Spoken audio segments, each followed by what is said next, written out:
excited because you guys have been writing in with all your questions, and it's amazing because I just want to get to all of them and answer and help as many people as possible. So thank you so much for writing in. I really appreciate it. If you have any questions for next week's episode or future episodes, you can write to me at info@deepaberar.com.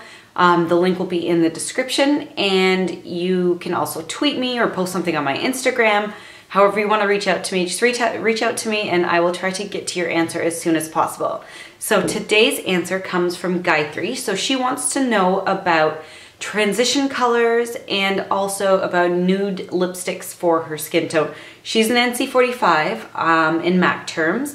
I'm an NC42, but this answer I was thinking is going to apply to pretty much any skin tone, because I know that there's a whole range in terms of skin tones of people that watch. So I want to answer it in a way that will apply to all of you so that you'll be able to find the right colors for you. So we're gonna get to transition colors first. So if you don't know what a transition color is, so basically when you're doing your eyeshadow, you've got the darker color, usually it's darker, sometimes a little bit lighter, in your crease, and then you have your brow highlight color, which goes right under your brow. But then there's a color that goes in between those two colors to make the blending a little bit more seamless.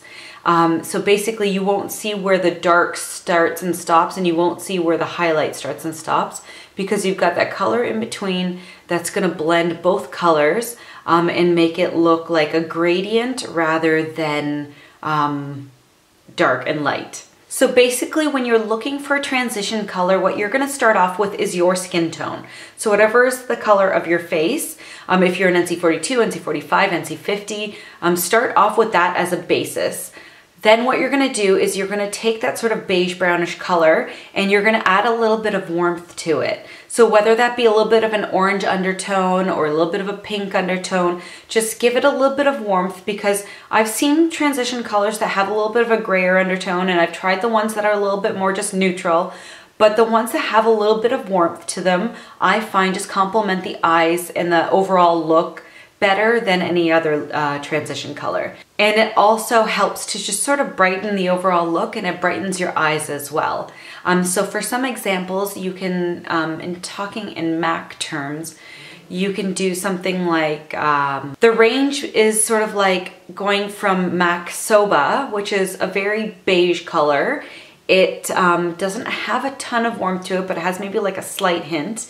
You can go from that all the way to something like Frida B, which is like a peachy orangey color. You can kind of go with anything in between, and those are going to work out really beautifully for you. Today what I have in my eyes has a little bit of a pink undertone to it, so anything in between that range, it's up to you what you feel most comfortable in. Okay, so now when it comes to picking out a nude lipstick for yourself, basically, it's kind of the same idea as the transition color, and being that you're going to start off with your skin tone, I don't think it's usually a good idea to go with something that's the exact same color as your skin, because then it's going to kind of look like you have no lips and they don't exist. But maybe something that is like half a shade or a shade darker than your skin tone, and then you're going to make sure that there's a little bit of warmth to it as well, because otherwise it can tend to wash you out a little bit. Unless you're going for that look, I just don't think it complements the skin as well as something that has a little bit more of a pink or an orange or a peach undertone to it. So like I said, start off with your skin tone, go a shade darker, and then add a little bit of warmth to it. And you'll just have to try them on to see which one suits you best. And also too, I find that nude lipsticks, yeah, you can kind of wear them on a daily, but they kind of look better when you have a little bit of a heavier eye makeup. Otherwise, it can wash you out. So you just want to make sure that everything is balanced. Some of my favorite nude lipsticks are colors like Mocha from MAC, Yash is a really nice color, but just whatever you're comfortable with, just try them on and you can kind of see what looks best. And I find when I'm trying on makeup, taking pictures is always a really good judge, if you don't have your friend there, of how the lipstick or the eyeshadow or whatever looks on your face.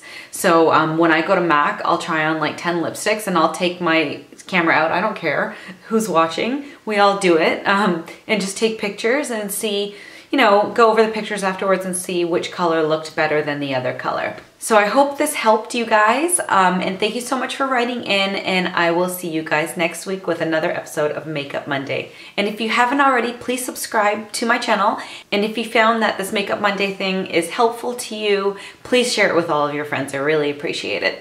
I'll see you guys next week. Hey guys, welcome to my very first Makeup Monday video. I'm so excited to launch this new series on my blog. So a lot of you are probably thinking, what is Makeup Mondays? So basically I'm going to come